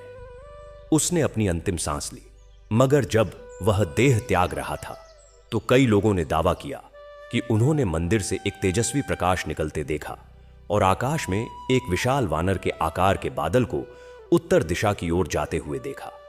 सबको विश्वास था कि हनुमान जी स्वयं उसे अपने साथ ले गए। रमेश की स्मृति में गांव वालों ने मंदिर परिसर में ही उसकी एक छोटी सी समाधि बनाई।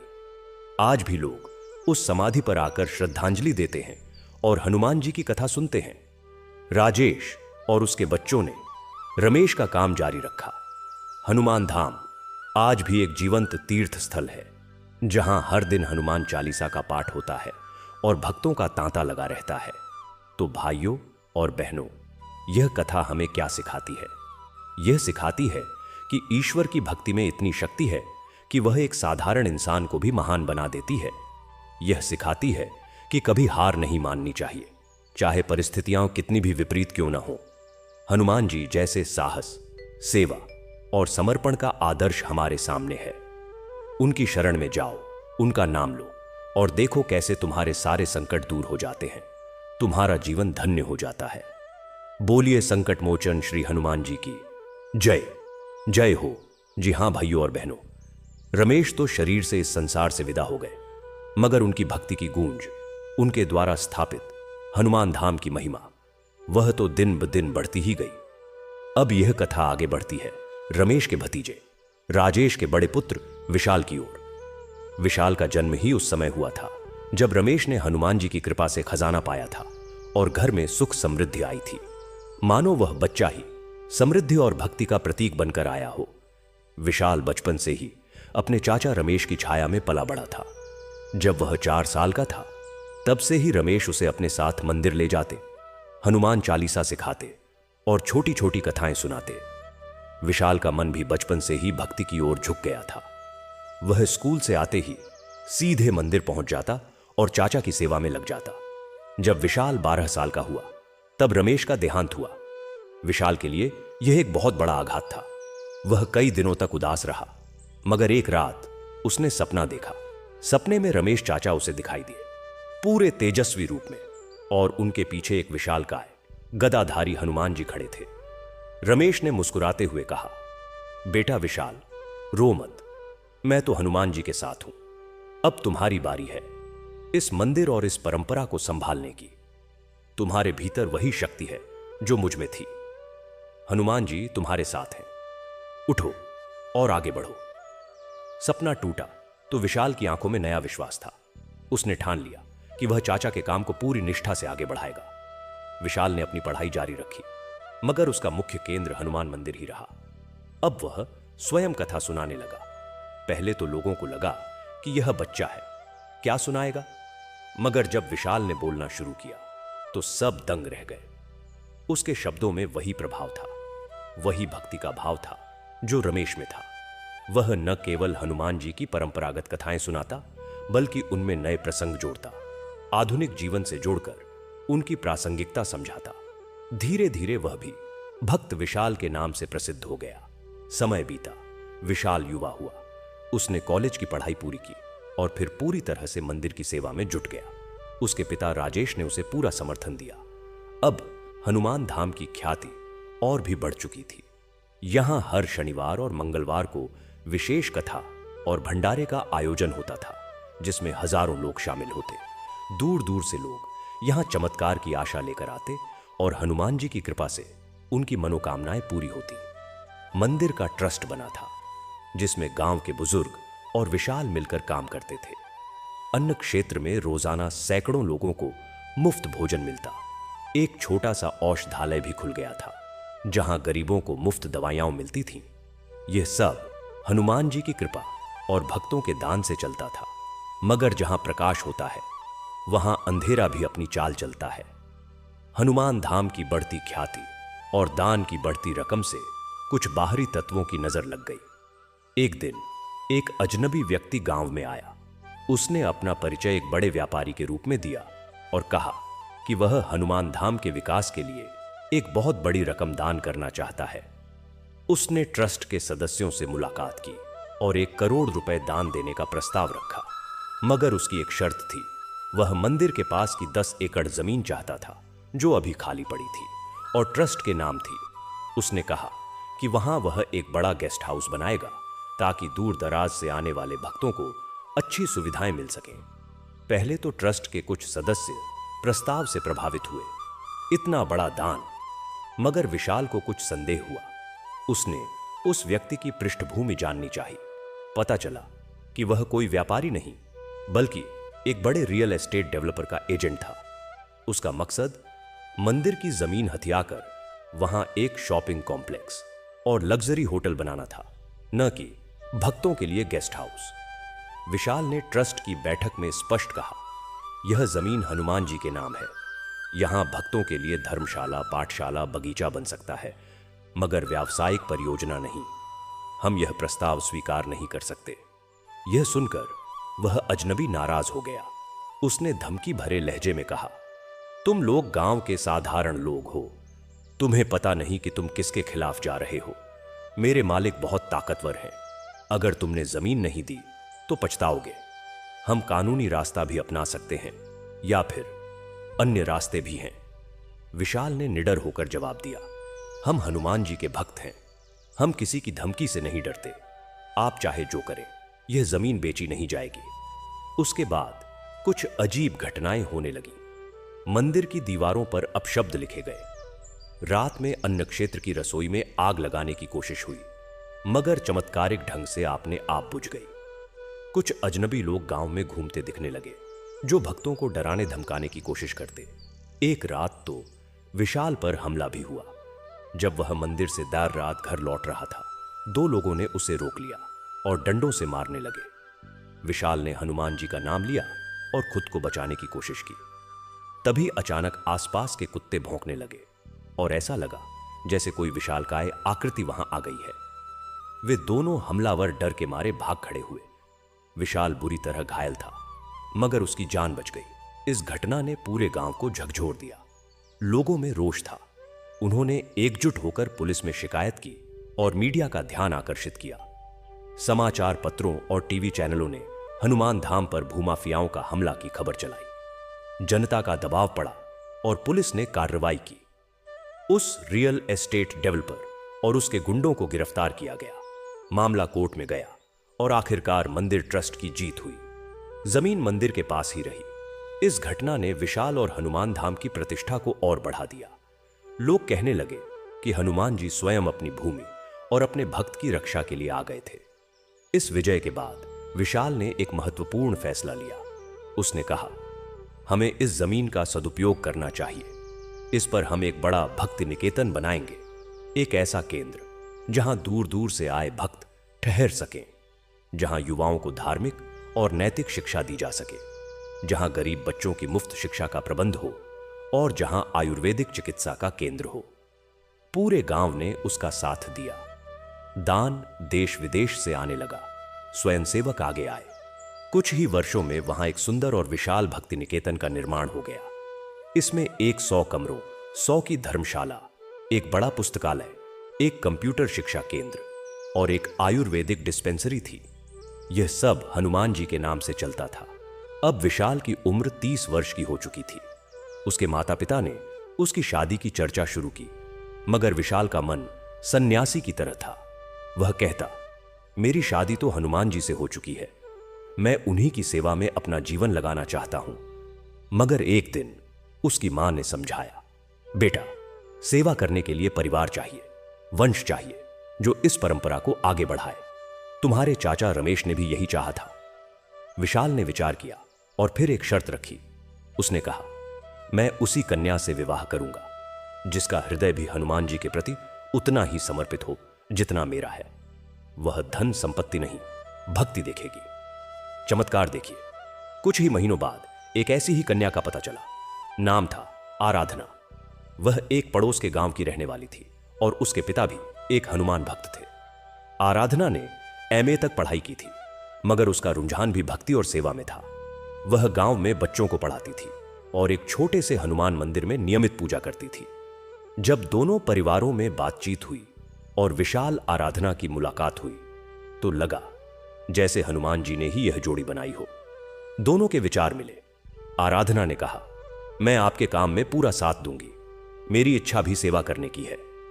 विशाल को लगा जैसे उसे जीवन संगिनी मिल गई हो।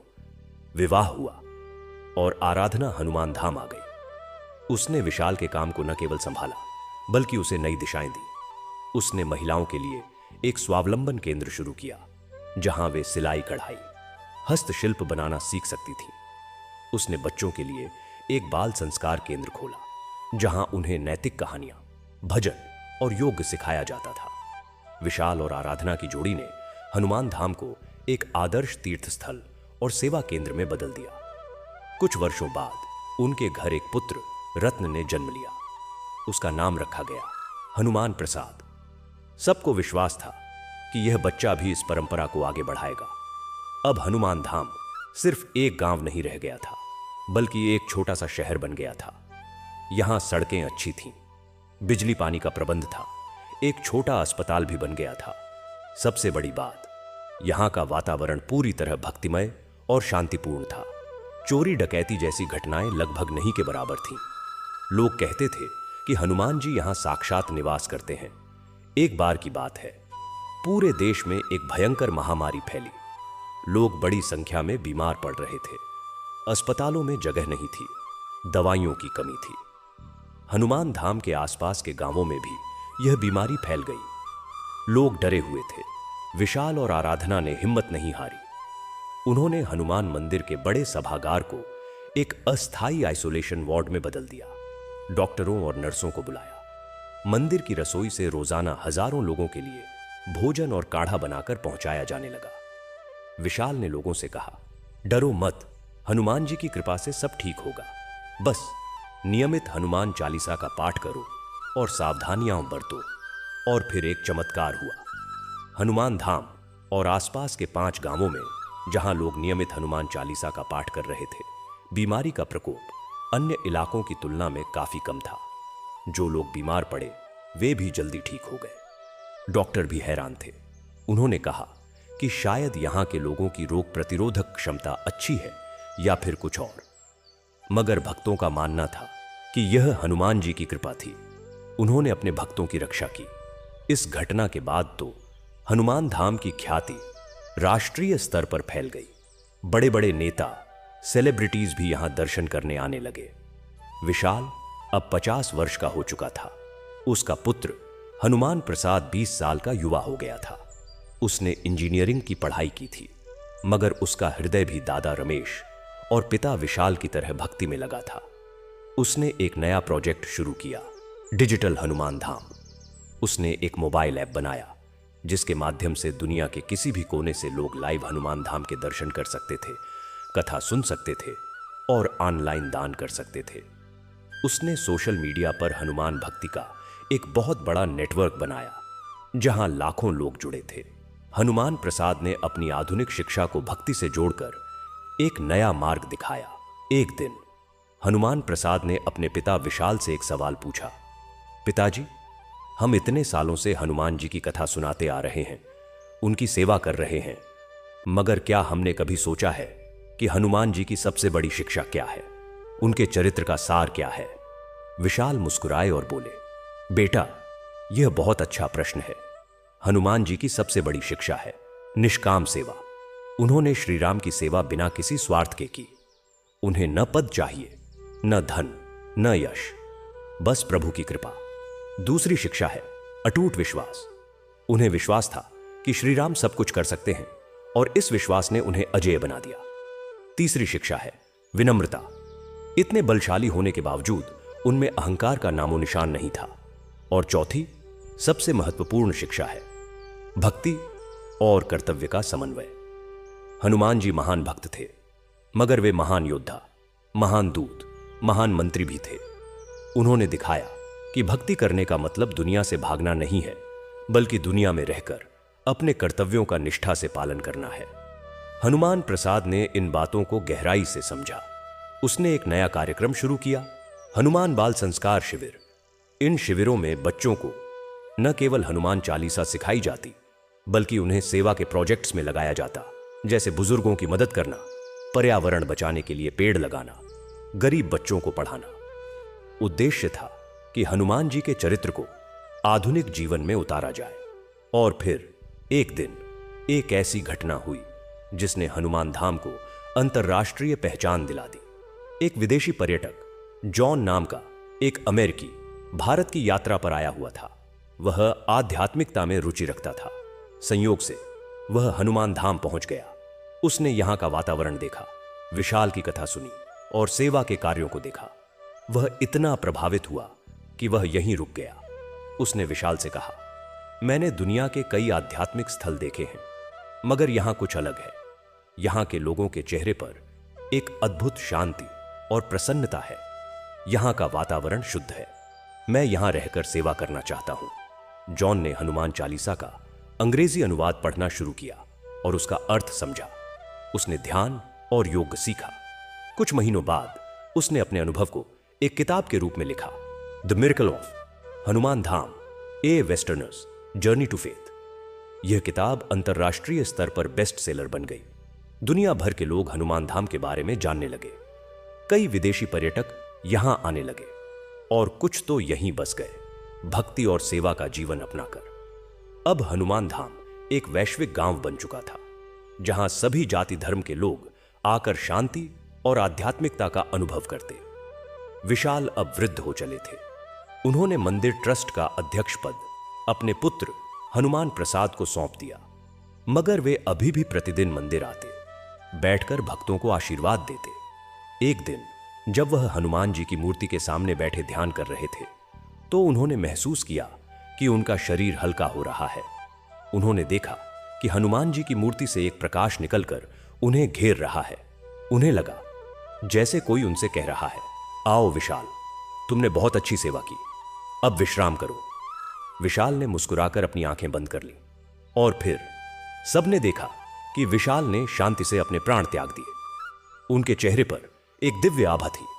लोगों ने कहा कि हनुमान जी स्वयं उन्हें लेने आए थे।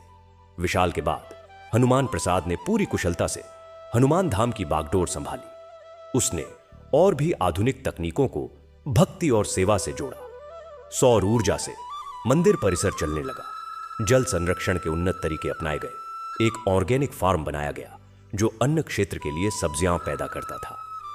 हनुमान धाम आत्मनिर्भरता और सस्टेनेबल विकास की एक मिसाल बन गया। आज रमेश से शुरू हुई यह भक्ति की यात्रा 5 पीढ़ियों से अधिक समय से निरंतर चल रही है। हनुमान धाम सिर्फ एक मंदिर नहीं, बल्कि एक जीवंत परंपरा, एक आंदोलन बन गया है। यहां हर दिन हजारों लोग हनुमान चालीसा का पाठ करते हैं, सेवा के कार्यों में भाग लेते हैं, और यह सिलसिला थमने वाला नहीं है, क्योंकि जब तक हनुमान जी का नाम इस धरती पर गूंजता रहेगा, तब तक उनके भक्तों की कथाएं भी चलती रहेंगी। हर भक्त के जीवन में हनुमान जी एक नया चमत्कार करते हैं, एक नई कथा लिखते हैं। तो भाइयों और बहनों, यह कथा अभी खत्म नहीं हुई। यह तो एक नदी की तरह है जो निरंतर बहती रहती है। आप भी इस कथा का हिस्सा बन सकते हैं। बस अपने हृदय में हनुमान जी के लिए एक छोटा सा स्थान बनाइए, उनका नाम लीजिए, उनकी कथा सुनिए और सेवा का कोई छोटा सा कार्य कीजिए। फिर देखिए कैसे आपके जीवन में भी चमत्कार होने लगते हैं, कैसे दुख दूर होते हैं, समस्याएं सुलझती हैं और जीवन में एक अद्भुत शांति और आनंद आता है। जय हनुमान ज्ञान गुण सागर, जय कपीस तिहु लोक उजागर, रामदूत अतुलित बलधामा, अंजनी पुत्र पवन सुत नामा। अब समय था हनुमान प्रसाद के पुत्र विशाल के पोते रमेश के प्रपौत्र का। नाम था राम हनुमान। हां, नाम ही ऐसा रखा गया था जो दोनों प्रभु और उनके परम भक्त के अटूट बंधन को दर्शाता था। राम हनुमान का जन्म ही एक चमत्कारी घटना में हुआ था। उसकी मां हनुमान प्रसाद की पत्नी माधवी गर्भावस्था के दौरान गंभीर रूप से बीमार पड़ गई थी। डॉक्टरों ने आशा छोड़ दी थी। तब हनुमान प्रसाद ने हनुमान मंदिर में 9 दिनों का एक विशाल अनुष्ठान शुरू किया, जिसमें लाखों भक्तों ने दूर दूर से आकर हनुमान चालीसा का पाठ किया। 9वें दिन एक साधु जो स्वयं हनुमान धाम आए थे ने माधवी को एक चमचमाते हुए सिंदूर का तिलक लगाया और कहा, चिंता मत करो, यह बालक हनुमान जी का विशेष आशीर्वाद लेकर आ रहा है। यह एक नया युग लाएगा। और सचमुच अगले ही दिन माधवी पूरी तरह स्वस्थ हो गई और कुछ समय बाद स्वस्थ बालक को जन्म दिया। बच्चे के जन्म के समय मंदिर की घंटियां अपने आप बज उठी और आसमान में एक विचित्र प्रकाश दिखाई दिया। सब जान गए कि यह कोई साधारण बालक नहीं है। राम हनुमान बचपन से ही अद्भुत प्रतिभा का धनी था। 5 साल की उम्र में ही उसे पूरी हनुमान चालीसा कंठस्थ थी। 10 साल की उम्र में उसने संस्कृत सीख ली थी और हनुमान जी से जुड़े प्राचीन ग्रंथ पढ़ने लगा था। 15 साल की उम्र में उसने कंप्यूटर प्रोग्रामिंग सीखी और एक ऐप बनाया जो हनुमान चालीसा का पाठ करते समय भक्त के हृदय की गति और मस्तिष्क की तरंगों को मापकर उसके आध्यात्मिक लाभ का विश्लेषण करता था। वह एक विलक्षण संयोग था, गहन विज्ञान और गहन आध्यात्मिकता का। उसके पिता हनुमान प्रसाद ने उसे पूरी आजादी दी कि वह भक्ति और सेवा को नए तरीकों से परिभाषित करे। जब राम हनुमान 20 वर्ष का हुआ, तब हनुमान धाम एक विशाल आध्यात्मिक महानगर बन चुका था। यहां अब एक विश्वविद्यालय था, हनुमान भक्ति एवं सेवा विश्वविद्यालय। एक अनुसंधान केंद्र था, आध्यात्मिक विज्ञान संस्थान। एक विशाल अस्पताल था जो आधुनिक चिकित्सा और आयुर्वेद का समन्वय करता था। और एक अंतर्राष्ट्रीय स्तर का सम्मेलन केंद्र था जहां दुनिया भर के विद्वान आध्यात्मिकता पर चर्चा करते थे। राम हनुमान इस सब का केंद्र बिंदु बन गया। उसने अपनी PhD neuroscience and the effects of मंत्र चैंटिंग पर की थी। उसके शोध ने दुनिया भर में सुर्खियां बटोरी थीं। उसमें पाया गया था कि हनुमान चालीसा का नियमित पाठ मस्तिष्क के उन हिस्सों को सक्रिय करता है जो शांति, एकाग्रता और आनंद के लिए जिम्मेदार है। मगर राम हनुमान के सामने सबसे बड़ी चुनौती तब आई जब देश में एक भयानक प्राकृतिक आपदा आई। एक शक्तिशाली चक्रवात ने तटीय इलाकों को तबाह कर दिया। हजारों लोग बेघर हो गए, सैकड़ों जानें गईं, बुनियादी ढांचा चरमरा गया। सरकार और एनजीओ मदद के लिए दौड़ पड़े। मगर राम हनुमान ने कुछ अलग सोचा। उसने हनुमान धाम के डिजिटल नेटवर्क का इस्तेमाल किया। उसने एक अभियान शुरू किया, हनुमान सहायता सेना।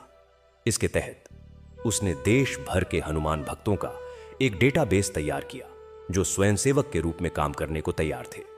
फिर उसने उन्नत ड्रोन तकनीक का उपयोग करते हुए सबसे पहले ड्रोन के जरिए प्रभावित क्षेत्रों में हनुमान चालीसा की ऑडियो रिकॉर्डिंग और प्रसाद पहुंचाया। यह विचित्र लग सकता था, मगर राम हनुमान का मानना था कि आपदा के समय मनोबल सबसे जरूरी होता है और हनुमान जी का नाम मनोबल बढ़ाने का सबसे बड़ा स्रोत है। फिर उसने एक मोबाइल ऐप लॉन्च किया जिसमें प्रभावित लोग अपनी जरूरतों को रियल टाइम में दर्ज कर सकते थे। भोजन, दवा, कंबल, बचाव। यह डेटा सीधे नजदीकी हनुमान भक्त स्वयं सेवकों के पास पहुंचता था जो तुरंत मदद के लिए पहुंच जाते थे। यह एक विशाल विकेंद्रित तकनीक संचालित राहत तंत्र था। जो चमत्कार हुआ वह अद्भुत था। इस हनुमान सहायता सेना ने सरकारी एजेंसियों से भी तेज काम किया। हजारों लोगों को बचाया गया, लाखों को भोजन और आश्रय मिला। और सबसे गहरी बात, प्रभावित लोगों ने बताया कि जब उन्होंने आकाश से गूंजती हनुमान चालीसा सुनी और भक्तों को अपनी मदद के लिए आते देखा तो उनका डर दूर हो गया। उनमें जीने की नई आशा जगी। मीडिया ने इसे miracle of faith and technology करार दिया।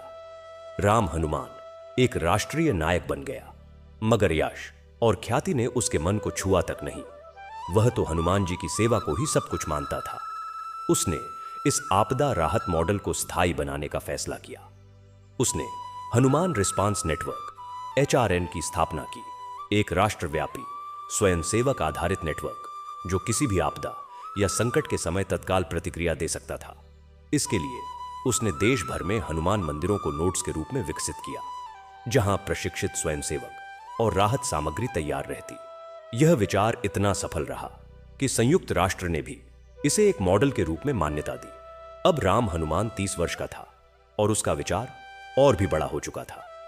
उसने देखा कि दुनिया में अशांति, हिंसा, पर्यावरण संकट और मानसिक तनाव बढ़ रहा है। उसने सोचा, क्या हनुमान जी की शिक्षाएं, उनका चरित्र इस संपूर्ण मानवता को एक नई दिशा नहीं दे सकता?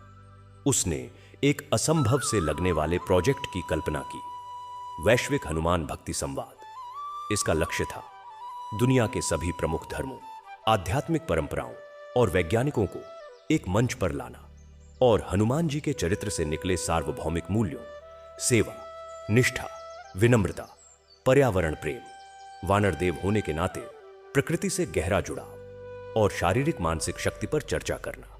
इस महायज्ञ के लिए उसने हनुमान धाम में एक वैश्विक शांति स्तूप का निर्माण शुरू किया। एक ऐसा भव्य स्थापत्य जहां सभी धर्मों के प्रतीक शांति से साथ साथ विद्यमान हो और केंद्र में हो एक विश्व की सबसे ऊंची हनुमान जी की मूर्ति जो न किसी धर्म का प्रतीक हो बल्कि सेवा और शक्ति का प्रतीक हो। इस प्रोजेक्ट में अरबों रुपए लगने थे और कई लोगों ने इसे एक सपना बताया, मगर राम हनुमान ने हिम्मत नहीं हारी। उसने दुनिया भर के भक्तों से डिजिटल माध्यम से जुड़कर एक क्राउड फंडिंग अभियान शुरू किया।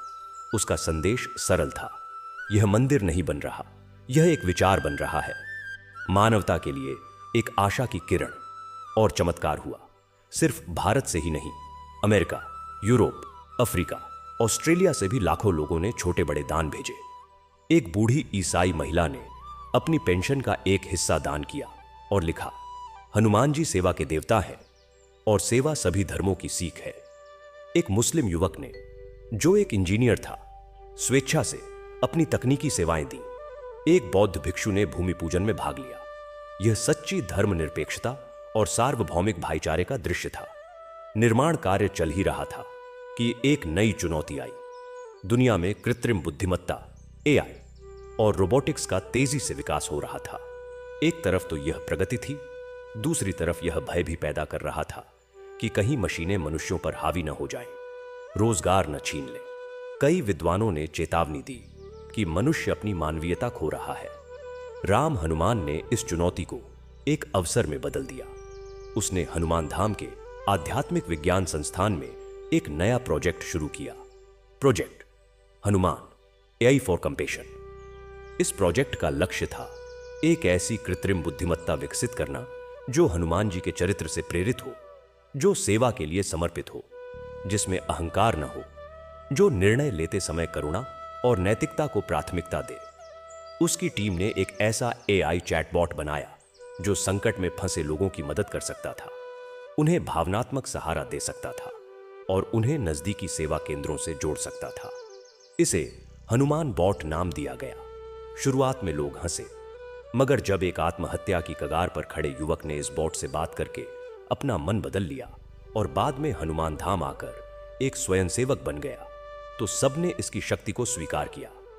राम हनुमान अब 40 वर्ष का हो चुका था। वैश्विक शांति स्तूप और वैश्विक हनुमान भक्ति संवाद का उद्घाटन समारोह नजदीक था। दुनिया भर के नेता, धर्मगुरु, वैज्ञानिक और लाखों भक्त आने वाले थे। मगर तभी एक विषम घटना हुई। एक शक्तिशाली अंतर्राष्ट्रीय आतंकवादी संगठन, जो किसी भी प्रकार की आध्यात्मिक एकता को खतरा मानता था, ने इस समारोह को निशाना बनाने की धमकी दी। उन्होंने एक वीडियो जारी कर कहा कि वे इस मूर्ति पूजक और एकेश्वरवाद के सिद्धांतों के विरुद्ध समारोह को रक्त से नहा देंगे। सुरक्षा एजेंसियां हरकत में आ गईं। कई देशों ने अपने प्रतिनिधियों को न भेजने का फैसला किया। डर का माहौल था। राम हनुमान एक बार फिर अडिग रहा। उसने एक प्रेस कॉन्फ्रेंस बुलाई, जिसे दुनिया भर में लाइव देखा गया। उसने कहा, हम डरेंगे नहीं। हनुमान जी ने हमें सिखाया है कि अधर्म के सामने कभी झुकना नहीं चाहिए। यह समारोह सिर्फ एक उत्सव नहीं है, यह मानवता के लिए एक संदेश है, सेवा, शांति और एकता का। हम इसे रोक नहीं सकते। और हां, हमारी सुरक्षा का इंतजाम भी हो चुका है। हमारी सुरक्षा हमारे भक्तों के प्रेम और हनुमान जी की कृपा से होगी। उसने घोषणा की कि समारोह में सुरक्षा के लिए कोई हथियारबंद गार्ड नहीं होंगे, बल्कि 10 लाख भक्त जो पूरे 9 दिनों से हनुमान चालीसा का अखंड पाठ कर रहे होंगे, वे ही सुरक्षा कवच होंगे। यह एक अभूतपूर्व, अविश्वसनीय विचार था। सुरक्षा विशेषज्ञ इसे पागलपन बता रहे थे, मगर राम हनुमान ने अपनी योजना काम करना शुरू कर दी। उसने दुनिया भर के भक्तों से आह्वान किया कि वे चाहे वहां आए या न आए, लेकिन उस निश्चित दिन और समय पर जब समारोह होगा, वे अपने अपने स्थान पर हनुमान चालीसा का पाठ करें और एक सकारात्मक, शांतिपूर्ण ऊर्जा को हनुमान धाम की ओर भेजे। उसने इसे वैश्विक शांति ध्यान का नाम दिया। आखिरकार वह दिन आया। हनुमान धाम में 50 लाख से अधिक लोग जमा थे। हवाई अड्डे से लेकर सड़कों तक सब कुछ भक्तों से भरा था। कोई सुरक्षाकर्मी दिखाई नहीं दे रहा था। बस हर तरफ केसरिया पताकाएं लहरा रही थीं और जय हनुमान का जय घोष गूंज रहा था। निश्चित समय पर राम हनुमान मंच पर आया। उसके पीछे विशाल हनुमान मूर्ति थी। उसने माइक्रोफोन थामा और बोला, आइए हम सब मिलकर एक साथ हनुमान चालीसा का पाठ करें। और इस पल दुनिया भर के करोड़ों लोग हमारे साथ जुड़े हुए हैं। उसने पहला श्लोक शुरू किया। श्री गुरु चरण सरोज रज, और 50 लाख लोगों ने एक साथ सस्वर पाठ शुरू कर दिया। उस पल का दृश्य अवर्णनीय था। एक ऐसी सामूहिक ऊर्जा उत्पन्न हुई जिसे महसूस किया जा सकता था। आसमान साफ था, मगर एक दिव्य प्रकाश सा छा गया। उसी समय सुरक्षा एजेंसियों ने पाया कि आतंकवादी संगठन द्वारा भेजे गए कई आतंकवादी जो भीड़ में घुसने की कोशिश कर रहे थे, अचानक बेहोश होकर गिर पड़े, या फिर उनके मन में अचानक एक विचित्र परिवर्तन आया और वे स्वयं ही आत्मसमर्पण करने लगे। बाद में पकड़े गए कुछ आतंकवादियों ने बताया, जैसे ही हमने उस जय घोष को सुना, हमारे शरीर में एक अजीब सी कंपन हुई। हमारा मन बदल गया। हम ऐसा पाप नहीं कर सकते थे। दुनिया भर के मीडिया ने इसे greatest miracle of the century बताया। विज्ञान इसे मास कॉन्शियसनेस इफेक्ट कहता रहा, मगर भक्तों के लिए यह हनुमान जी का सीधा हस्तक्षेप था। समारोह बिना किसी बाधा के संपन्न हुआ। दुनिया के नेताओं ने एक साथ शांति का संदेश दिया। वैज्ञानिकों और धर्मगुरुओं ने मानवता के भविष्य पर संवाद किया, और अंत में राम हनुमान ने जो भाषण दिया वह इतिहास में दर्ज हो गया। उसने कहा, आज हमने साबित कर दिया कि सबसे बड़ा बल भक्ति का बल है, सबसे मजबूत शस्त्र प्रेम का शस्त्र है, और सबसे बड़ी सुरक्षा ईश्वर की कृपा है। हनुमान जी ने हमें सिखाया है कि असली शक्ति दूसरों को दबाने में नहीं, बल्कि दूसरों को उठाने में है। असली विज्ञान प्रकृति का शोषण करने में नहीं, बल्कि उसके साथ सद्भाव में रहने में है। आइए हम हनुमान जी के इस संदेश को दुनिया के कोने कोने में पहुंचाएं। हर व्यक्ति एक हनुमान बने, सेवा में तत्पर, ज्ञान से युक्त और प्रेम से परिपूर्ण। उस दिन के बाद हनुमान धाम सिर्फ एक तीर्थ नहीं रहा, वह एक वैश्विक आंदोलन का मुख्यालय बन गया। वैश्विक हनुमान भक्ति संवाद एक स्थायी संस्था बनी, जो हर साल दुनिया के अलग अलग देशों में सम्मेलन आयोजित करती। हनुमान रिस्पांस नेटवर्क ने अब आपदा राहत से आगे बढ़कर गरीबी उन्मूलन, शिक्षा और स्वास्थ्य के क्षेत्र में काम करना शुरू किया। और project Hanuman AI for compassion ने एक ऐसी AI तकनीक विकसित की जो चिकित्सा निदान में डॉक्टरों की मदद करती, मगर हमेशा मरीज की भावनात्मक जरूरतों को प्राथमिकता देती। राम हनुमान अब एक वैश्विक आध्यात्मिक नेता था, मगर वह हनुमान धाम के एक साधारण कमरे में रहता, सादा भोजन करता और रोज मंदिर में घंटा बजाता। उसकी पत्नी एक न्यूरो साइंटिस्ट और उसके 2 बच्चे भी इसी भावना से पले बढ़े। उसके बेटे का नाम था शांति और बेटी का नाम था सेतु। शांति और सेतु पुल, यह नाम ही उसकी विरासत और आकांक्षा को दर्शाते थे। समय निरंतर बहता रहा। राम हनुमान के बाद उसका पुत्र शांति और फिर उसकी पुत्री सेतु ने इस परंपरा को आगे बढ़ाया। सेतु ने हनुमान धाम को एक अंतरिक्ष युग में ले जाया। उसने स्पिरिचुअल स्पेस प्रोजेक्ट शुरू किया, एक ऐसा उपग्रह जो पृथ्वी की परिक्रमा करते हुए 24 घंटे 7 दिन हनुमान चालीसा और शांति के संदेशों का प्रसारण करता और पृथ्वी की पर्यावरणीय सेहत पर नजर रखता। इस उपग्रह का नाम था हनुमान आई। जब इसे लॉन्च किया गया तो पूरी दुनिया ने देखा कि रॉकेट पर एक विशाल हनुमान जी का चित्र बना हुआ था। यह विज्ञान और आस्था का अद्भुत मिलन था। और इस तरह एक छोटे से गांव में 2 भाइयों राजेश और रमेश मैया की कहानी से शुरू हुई यह यात्रा एक वैश्विक, बहुआयामी, बहुपीढ़ीगत महाकाव्य में बदल गई। यह सिर्फ एक परिवार की कथा नहीं रही, बल्कि हर उस इंसान की कथा बन गई जो हनुमान जी के नाम से जुड़ा, जिसने सेवा का मार्ग चुना, जिसने विश्वास और प्रेम की शक्ति को पहचाना। तो भाइयों और बहनों, यह कथा अभी भी जारी है। यह आपके और मेरे भीतर जारी है। हर बार जब आप किसी की मदद करते हो, हर बार जब आप हिम्मत नहीं हारते, हर बार जब आप ईमानदारी से मेहनत करते हो, हर बार जब आप जय हनुमान कहते हो, आप इस कथा का हिस्सा बन जाते हो। आप रमेश हो, विशाल हो, राम हनुमान हो। हनुमान जी की कृपा सदैव बनी रहेगी, उनकी कथा सदैव गाई जाएगी और उनके भक्त सदैव इस धरती पर सेवा का दीपक जलाते रहेंगे। युग सहस्र योजन पर भानु, लील्यो ताहि मधुर फल जानू। प्रभु मुद्रिका मेली मुख माही, जल्दि लांघि गए अचरज नाही। दुर्गम काज जगत के जेते, सुगम अनुग्रह तुम्हारे तेते।